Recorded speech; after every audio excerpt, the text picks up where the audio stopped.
آج کا دن بڑا اہم رہا سیاسی حوالوں سے۔ پارلیمنٹ کے اندر آج اہم قانون سازی ہوئی۔ قومی اسمبلی نے supreme court practice and procedure bill 2023 کو منظور کر لیا ہے اور سو موٹو نوٹس کے تحت ماضی کے مقدمات میں سزا یافتہ ملزمان 30 دن میں اپیل دائر کر سکیں گے اور نواز شریف، جہانگیر ترین، یوسف رضا گیلانی اور دیگر بھی ہیں جو اپیل دائر کر سکتے ہیں۔ تو اظہر فاروق ہمارے ساتھ موجود ہیں، ان سے ذرا بات کر لیتے ہیں۔ اظہر فاروق، جب یہ بل پیش ہوا تھا، منظور ہو رہا تھا، ہم یہی سوچ رہے تھے کہ واٹس دا کیچ، تو اب تھوڑا سمجھ میں آ رہا ہے کہ اس سے فائدہ اٹھا سکیں گے کافی لوگ۔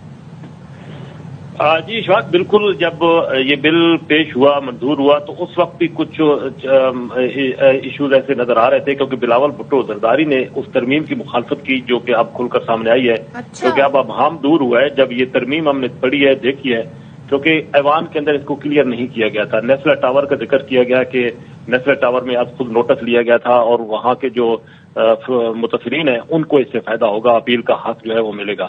لیکن اب یہ بات سامنے آئی ہے کہ ایسے 35 کیسز ہیں 100 موٹو نوٹس کے ماضی کے، جو سارے جو ہے اب وہ مستفید ہوں گے۔ اس میں نواز شریف صاحب بھی ہیں، جہانگیر ترین بھی ہیں، طلال چودھری بھی ہیں، دانیال بھی ہیں، نیال ہاشمی بھی ہیں، یوسف رضا گیلانی بھی ہیں اور بھی بہت سارے ہیں۔ اور اب جب یہ قانون بن جائے گا تو 30 دن کے اندر اندر ان کو اپیل کا حق جو ہے وہ مل جائے گا، کیونکہ پہلے 100 موٹو نوٹس میں اپیل کا حق جو ہے وہ نہیں تھا۔ تو یہ آج جب قائمہ کمیٹی کا اجلاس ہو رہا تھا تو وہاں پر بھی یہ ایشو ڈسکس ہوا تھا، یہ ترمیم ڈسکس ہوئی تھی، لیکن اس وقت بھی سید نوید قمر کا یہ کہنا تھا کہ یہ بل اس انداز سے اس ترمیم کو نہ لایا جائے کیونکہ یہ تصور ملے گا کہ یہ نواز شریف کو فائدہ پہنچانے کی کوشش کی گئی ہے، لیکن وہاں پر اس کو مؤخر کر دیا گیا تھا۔ اب جب اجلاس ہوا قومی اسمبلی کا تو ایوان کے اندر سے اچانک سے یہ ترمیم محسن داور کے ذریعے جو ہے وہ پیش کی گئی ہے۔ بلاول بھٹو زرداری نے اس کی مخالفت کی اور ان کا یہ کہنا تھا کہ اس کو بعد کے لیے رکھ لیا جائے، آج اس کو اگر منظور نہ کرایا جائے، لیکن بعد میں پھر بات چیت ہوئی، تبادلہ خیال ہوا اور اس کے بعد بلاول بھٹو زرداری کو بھی کس نے قائل کیا بلاول صاحب کو؟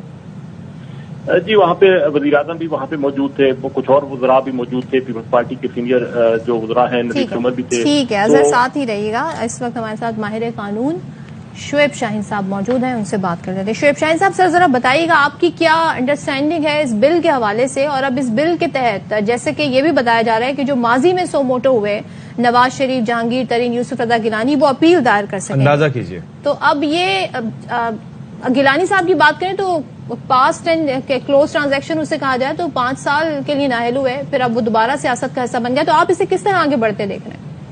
دیکھیں، پہلی بات تو یہ ہے کہ جب بدنیتی کے ساتھ قانون بنتا ہے نا، میلافائڈلی ہوتا ہے، تو اس کی ویسے ہی ویلیڈیٹی ختم ہو جاتی ہے، یا وہ کوئی پرسن اسپیسیفک ہوتا ہے تب بھی اس کی ویلیو نہیں ہوتی۔ اس وقت دیکھیں، یہ اصلاح کی غرض سے اصلاحات نہیں ہیں، یہ فساد کی غرض سے یہ اصلاحات کی بات ہو رہی ہے۔ لیکن جوڈیشل ریفارمز کرنی ہے، بالکل کریں، سب مل بیٹھ کے کریں، ساری پولیٹیکل پارٹیز کو ساتھ لیں، بار ایسوسیشنز کا کنسرن لیں، بار کونسل کا کنسرن لیں، پھر جا کر کے آپ امینڈمنٹ کریں۔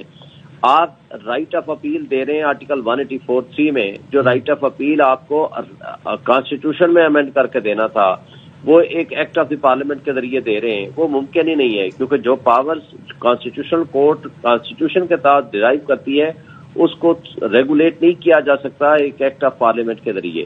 میرا نہیں خیال کہ اس کی کوئی یہ اسٹرائک ڈاؤن ہو سکتا ہے، یہ جو آج اسمبلی سے ہوا۔ جی میں سمجھتا ہوں کہ پہلی بات تو یہ ہے کہ اس کی کوئی ایز سچ، جب ابھی تک تو خیر لا نہیں بنا اور اس کا ایفیکٹ بھی پراسپیکٹو ہوگا، ریٹروسپیکٹو نہیں ہو سکتا۔ یہ ذرا سمجھائیے گا یہ کیا ہوتا ہے؟ یہ دیکھیں، اس کا اطلاق ماضی کے کیسز میں نہیں ہوتا، جس دن قانون بنتا ہے اس کے بعد سے اس قانون کا اطلاق شروع ہوتا ہے، اس کو پرانے کیسز سے اطلاق نہیں ہوتا۔ مثلا آج ایک قانون بن رہا ہے، اس کو کہیں کہ فرض کرو آج چوری کی سزائے موت کر دی ہے، تو جس چوری کی سزا آج سے 5 سال پہلے 3 سال تھی یا 7 سال تھی، تو آپ اس کو آج سزائے موت نہیں دیں گے۔ اسی طرح کوئی ایکسیپشنل کیسز ہوتے ہیں جس میں ریٹروسپیکٹو اپلائی کیا جاتا ہے، یہ ایکسیپشنل کیسز میں فال نہیں کرتا۔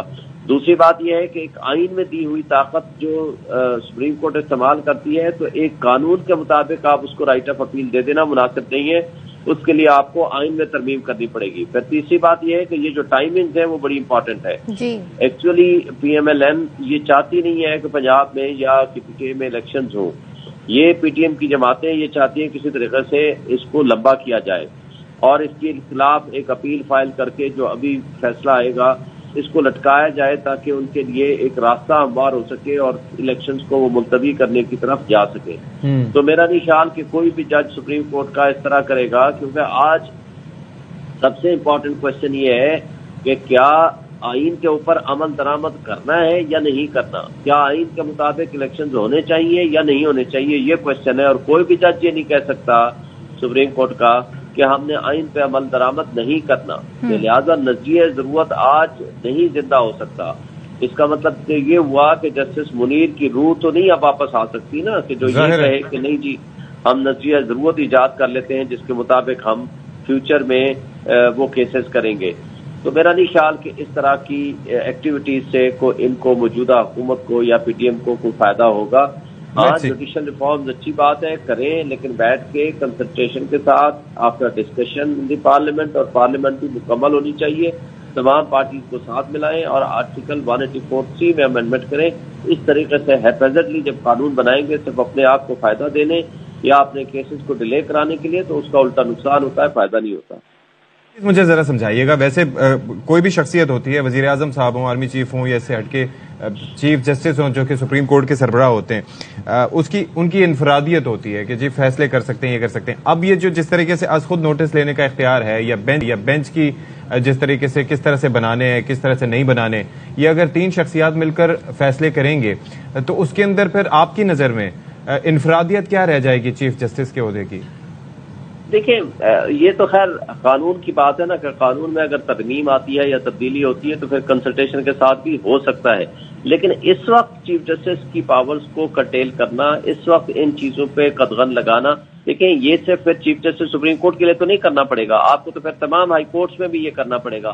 تمام ہائی کورٹ کے چیف جسٹس بھی وہی پاور ایکسرسائز کرتے ہیں جو power chief justice of Pakistan exercise کرتا ہے. تو پھر اس قانون کا اطلاق اگر جوڈیشل ریفارمز کی طرف آپ نے جانا ہے تو پھر تمام عدالتوں کے لیے کرنا پڑے گا. جیسے ڈسٹرکٹ اینڈ سیشن جج ہوتا ہے، نیچے ضلع کا سربراہ ہوتا ہے، اس طرح صوبے میں ہائی کورٹ ہوتی ہے اور اس کا سربراہ جو چیف جسٹس ہوتا ہے وہ بینچ بھی بناتا ہے اور کیسز ایکسیسر بھی کرتا ہے، اور اسی طرح پاکستان کے کیسز جو ہے وہ سپریم کورٹ میں ہوتے ہیں. تو یہ ساری چیزیں ایک ملی ہوئی ہیں. تو ان کے مطابق اگر آپ اس میں تبدیلی کرنی ہے تو قانون اور قاعدے کے مطابق آپ کو پھر ایک جوڈیشل ریفارمز کے لیے ایک لارج اسکیل پہ چیزوں کو لے کے جانا پڑے گا. اس طرح نہیں ہوگا. ٹھیک ہے، بہت شکریہ آپ کا. شعیب شاہین صاحب ہمارے ساتھ موجود تھے، ماہر قانون، اور ظاہر ہے کہ کنسلٹیشن کے ساتھ ہونی چاہیے ایک چیز، وداؤٹ کنسلٹیشن مناسب نہیں. بالکل. یہاں پہ بریک لیتے ہیں، بریک کے بعد واپس آئیں گے.